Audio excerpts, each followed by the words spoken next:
Buhay mini vlog.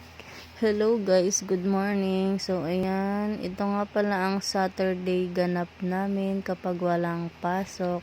Kaninang galing araw ay nagising na nga din pala ako dahil nagluto ako ng baon at breakfast na rin namin, and then ayun yung anak ko na sa kabilang kwarto at dito naman ako sa kabila. So bumangon nga lang pala ako guys para umihi at magsampay ng tuwalya na ginamit kaninang madaling araw. So eto, paglabas ko ng bahay ay mainit na pala at tanghali na. So hindi kasi halata sa loob ng bahay guys dahil nga madilim. So ayan,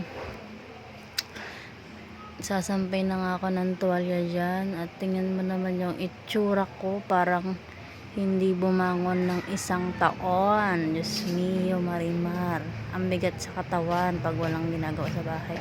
So dahil naglinis na nga ako ng bahay kahapon at naglaban ako, eto babalik na tayo sa higaan at nakalimutan kong isindi yung electric fan at mahiga na ulit tayo, diba? Sarap ng buhay.